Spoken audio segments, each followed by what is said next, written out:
preconceito está por toda parte. Uns casos são mais velados, outros são explícitos. E no esporte não é diferente. Muitos atletas são vítimas de discriminação.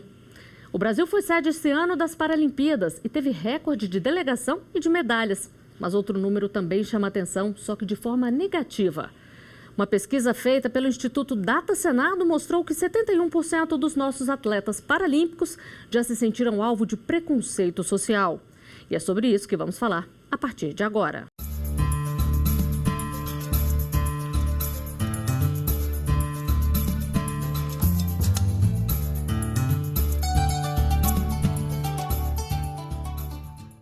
No artigo 5º de hoje, vamos falar sobre casos de discriminação no esporte.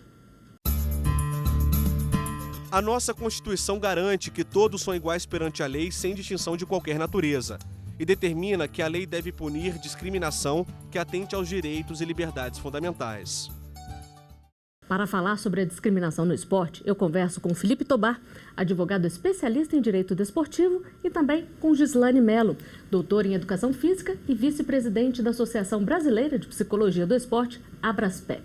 Sejam bem-vindos ao artigo 5º. Doutor Felipe, o esporte é justamente para integrar as pessoas, mas são comuns casos de discriminação e preconceito? O esporte, ele é, enquanto um veículo de integração, também um veículo de divisão, de exclusão. Primeiro, nós temos que trabalhar ele sobre a esfera dos direitos humanos, até porque se a gente considerar os direitos humanos em linhas gerais como direitos que instintivamente nós entendemos e enxergamos como as condições nas quais nós queremos ser tratados como pessoas. Então, o direito de se vestir da forma que nós queremos, o direito de jogar determinado esporte, o direito de falar o que bem queremos e até o direito de não ser discriminado em razão de raça, gênero ou qualquer discriminação sexual, enfim. Aí sim a gente vai chegar no ponto central. Então, para responder a sua pergunta diretamente, sim, são inúmeros os casos relacionados à discriminação, começando lá na década entre as 3 primeiras décadas do século passado, relacionadas ao futebol, principalmente, com Friedenreich. Ele precisava alisar os cabelos para se fazer integrado no futebol, que era eminentemente da elite branca. E perpassando as outras modalidades, nós vimos agora nos Jogos Olímpicos com a Rafaela Silva. Nós também acompanhamos o caso do Aranha, recentemente, no Grêmio. Enfim, mundo afora também são muitos os casos. E que tipo de problema isso traz para um atleta, doutora Gislane? São inúmeros problemas, né? Quando você fala de classe social, raça, gênero, o esporte, às vezes, ele te empodera, ou às vezes, com o seu empoderamento, você fica mais visível. E isso pode ocasionar, como foi na Rafaela, ela mesma disse para a gente, depressão, ansiedade. Nós temos um termo chamado também de burnout, de você passar por tantas situações nos treinos e diante da sociedade com essas questões todas que você abandona o esporte. Então, além de fatores psíquicos, sociais,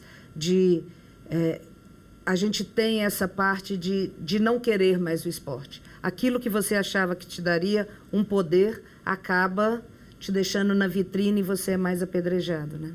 Essa é a consequência máxima, né? Eu acho que sim. Bom, quase 300 atletas brasileiros participaram das Paralimpíadas no Rio de Janeiro. Foi a maior delegação do país e mostra que essa turma é ouro na superação de limites. Um dos medalhistas é técnico judiciário em Brasília. No peito, Sérgio ostenta as 2 medalhas de bronze conquistadas na Paralimpíada do Rio. Ele é atleta do adestramento paraequestre e, ao lado da égua Coco Chanel, conquistou o que tanto desejava. Eu ter conseguido as únicas 2 medalhas no esporte equestre, comparando as Olimpíadas e Paralimpíadas, foi um momento histórico, ainda mais em casa no Rio de Janeiro. Sérgio já foi para 3 Jogos Paralímpicos, Pequim, Londres e Rio. No Brasil, teve o melhor desempenho da carreira, fruto de 14 anos de dedicação. Marcela está todo esse tempo ao lado dele. Viu potencial no atleta desde os primeiros trotes. As sequelas da paralisia cerebral não fazem diferença nenhuma quando o assunto é garra e superação. O Sérgio tem toda a condição dele. Ele é uma pessoa extremamente metódica, mas um cara super talentoso. Agora, medalhista paralímpico, Sérgio não pretende parar tão cedo de competir. E agora é pensar no futuro em 2020, né? Daí Tóquio daqui a 4 anos, mas a gente tem que programar para organizar para poder estar mais bem preparado para, quem sabe, mudar a cor da medalha, no caso. E o esporte realmente muda a vida de qualquer pessoa.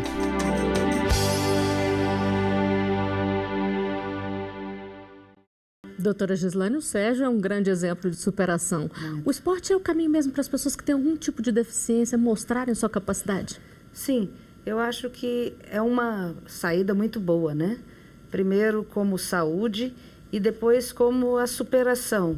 Eu acho que as Paralimpíadas mostrou para o povo brasileiro, né, a capacidade que o ser humano tem de se superar no esporte. Coisas que a gente nunca imaginava ver, nós vimos nisso. E eu acho que nós brasileiros não tínhamos tanto contato com essa visão, com essa superação. Os pais viram que o esporte pode ser um caminho para tirar aquela criança de dentro de casa, para os pais pararem. Às vezes o preconceito está na própria família, né? Então, assim, depois das Olimpíadas houve uma grande procura, mas uma grande procura mesmo, e eu tenho visto isso em Brasília toda, eu acho que no Brasil todo, como acontece no esporte, como a canoagem agora vai se destacar, como o judô vai se destacar pelas nossas medalhas olímpicas. Muitas crianças querendo seguir o exemplo, isso, né? É um exemplo que a gente tem que ter, que é bom isso, né? A gente está ajudando um pouco, o esporte está fazendo essa função. Bom, a gente tem esses bons exemplos, mas, por outro lado, também tem os maus exemplos. A gente viu no início do programa uma pesquisa que mostra que mais de 71% dos atletas paralímpicos sofreram algum tipo de preconceito, a maior parte deles na rua. O que um atleta que passa por uma situação como essa, doutor Felipe, deve fazer? Olha, primeiro, eu acho que a gente tem que investigar as causas do preconceito relacionado aos atletas paralímpicos. A gente vai entender que precisa falar de dignidade da pessoa humana. Nesse sentido, que olhar que a gente está destinando às pessoas com deficiência, com qualquer tipo de deficiência. É um olhar de espetáculo que busca um corpo perfeito, e a gente, na verdade, tem que entender que o esporte é um espaço para corpos possíveis, não corpos perfeitos.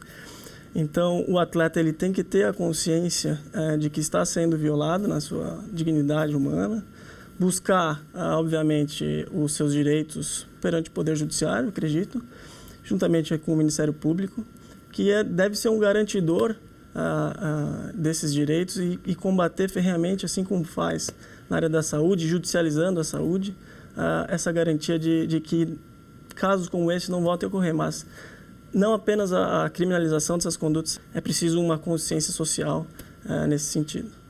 E o fato do Brasil ter sido sede das Paralimpíadas, além de incentivar outras crianças a procurar o esporte, também ajuda a ter essa consciência que o doutor Felipe falou, discutiu o assunto e diminuiu o preconceito e a discriminação? Se nós percebemos o quanto foi anunciada a Olimpíada e o quanto foi a Paralimpíada, e os nossos para-atletas, eles se saíram muito bem, eles saíram além das expectativas, né? Em termos de medalha, de superação mesmo.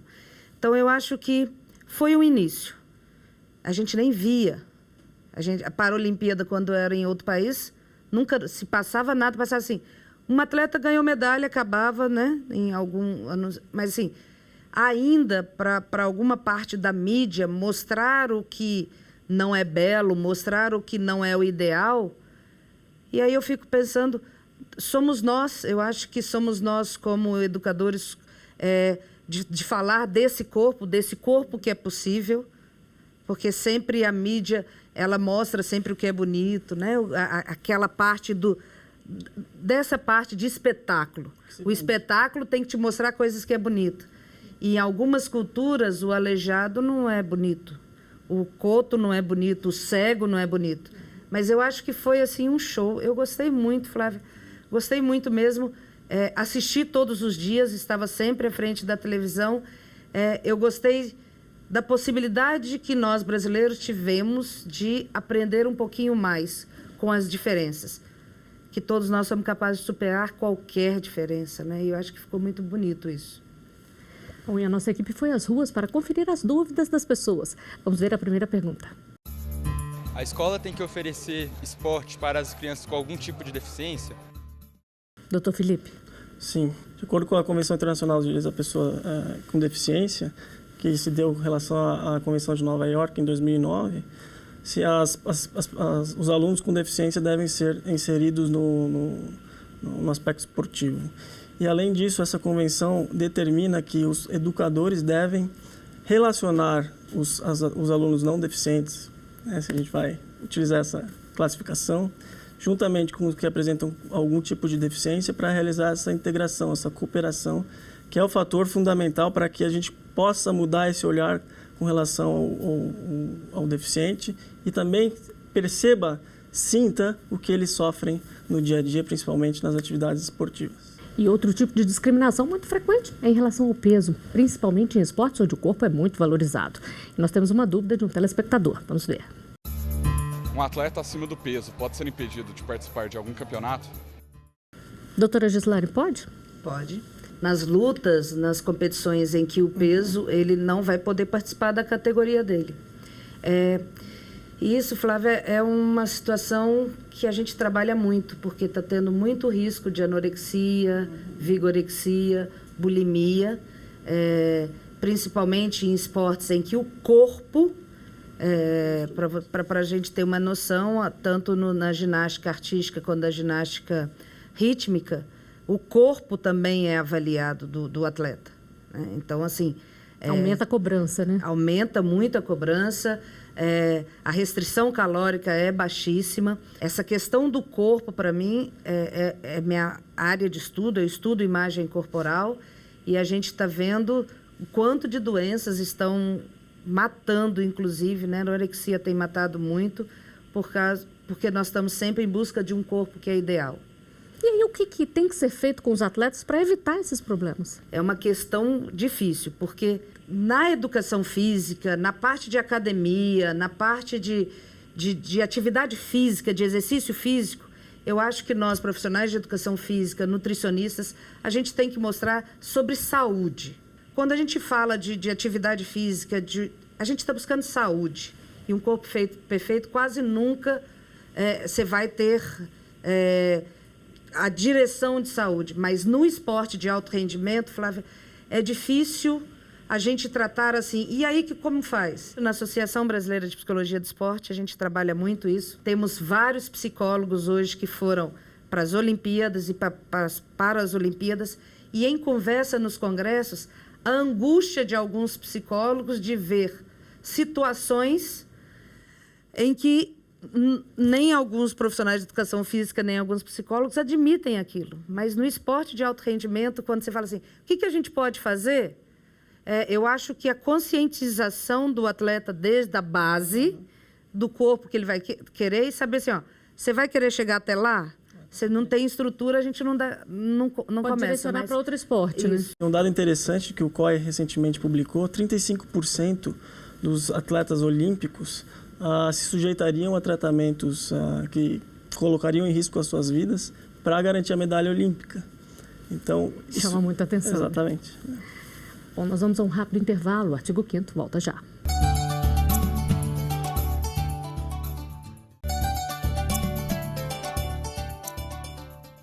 Estamos de volta com o artigo 5º para falar sobre os casos de discriminação no esporte. Eu recebo aqui no estúdio Gislane Mello, doutora em Educação Física e vice-presidente da Associação Brasileira de Psicologia do Esporte, e também Felipe Tobar, advogado especialista em Direito Desportivo. E casos de racismo e homofobia acontecem com uma certa frequência no esporte. Vamos conferir algumas imagens. Esta imagem ficou gravada na memória de quem assistia ao jogo entre Grêmio e Santos. Mostra claramente quando uma torcedora chama o goleiro Aranha de macaco. Também no futebol, Daniel Alves reagiu com bom humor e comeu a banana jogada por um torcedor na Espanha. A judoca Rafaela Silva foi chamada de vergonha da família nas Olimpíadas de 2012. Vítima de preconceito social e racial, respondeu com a primeira medalha de ouro do Brasil em 2016. Já Emerson Sheik, jogador de futebol, foi vítima de homofobia ao publicar nas redes sociais um selinho dado de brincadeira em um amigo. Doutor Felipe, o que fazer em casos assim? Nós temos inúmeras possibilidades. Desde no âmbito esportivo, no qual haverá certamente um processo disciplinar, no qual os clubes serão os réus nessa questão. Os torcedores da mesma forma vão para a justiça comum. Mas a gente percebe que isso tudo é fruto já de um processo histórico que envolve a nossa sociedade, né? Então, a gente precisa ter trabalhos, principalmente de conscientização, de que a gente está inserido nessa sociedade e que condutas como a da torcedora do Grêmio, às vezes, não significam que ela é racista, mas que ela reproduz um discurso de uma sociedade que assim vê o diferente. Interessante isso quando a gente fala da cultura. O futebol no Brasil é uma modalidade culturalmente masculina. Sim. Pois eu ia perguntar para a senhora se as mulheres sofrem muito preconceito isso, também no futebol. Por ser uma modalidade culturalmente masculina, ela gera esses preconceitos de homofobia. É coisa de homem. E se é coisa de homem, quando a mulher entra, ela é vista como lésbica. E aí não se passa. Agora estão dando um pouquinho mais de ênfase ao futebol, mas existem pesquisadoras brasileiras numa luta constante sobre a importância do futebol feminino, que a gente não vê em outros países. Por exemplo, Estados Unidos, o soccer, ele é misto desde a infância. Então, jogar bola não tem problema nenhum. É como dança no Brasil. O homem que dança, ele é gay. E essas questões que eu estudo bastante, gênero, nessas questões de o esporte ter uma cultura, por exemplo, o futsal, o futebol, o halterofilismo, o boxe, ele tem cultura masculina. Então, quem deveria estar fazendo era um homem. E a mulher que invade esse espaço, ela é discriminada. Então, a gente tem que ter, de novo, voltar nas bases das escolinhas, que se a gente tiver homens e mulheres nas escolinhas desses esportes, que antigamente eram masculinos, eu acho que a gente teria uma boa... Agora, o fato da gente ter a Marta aí, jogadora de futebol, que vem se destacando muito, ajuda a mudar um pouquinho essa cultura aí, ajuda que mais meninas se interessem desde cedo e começa o processo de mudança? Sim, eu acho que sim. Eu acho que a ênfase que se deu ao futebol feminino no início das Olimpíadas e depois, infelizmente, reverteu novamente, mas vou pôr o nome da Marta na camisa número 10, né? Já nos alertou para alguma coisa que está vindo aí, e eu acho que os grandes times, tem times que já estão investindo na base do futebol feminino. O que é masculino e feminino? Essa cultura que impõe um padrão de masculinidade e feminilidade. Fizemos 2 artigos científicos, um do estereótipo de gênero aplicado a mulheres atletas, e investigamos como é que as pessoas viam as mulheres atletas. Peguei imagem de mulheres olímpicas, grandes, musculosas, da natação, do basquete, do vôlei. E o que a gente percebe? As pessoas que têm menos conhecimento ou que estão fora do esporte ou de alguma atividade física, percebem essas mulheres, por serem fortes, como insensíveis, irresponsáveis, não tem sensualidade. Isso tudo por uma imagem, né? Por uma imagem. E com o atleta, o homem atleta, nós mostramos as modalidades. Dança de salão, saltos ornamentais, para os homens que precisam ter delicadeza no movimento para se darem bem. E sabe quem tem mais preconceito? O homem que faz o esporte culturalmente masculino. Sim. O outro atleta. Que não era para ser assim, ele devia pensar, né? O que é ser um atleta olímpico, quantas horas ele treina.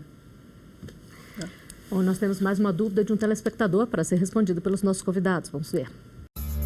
É comum vermos um torcedor xingar um jogador ou um juiz no calor do momento.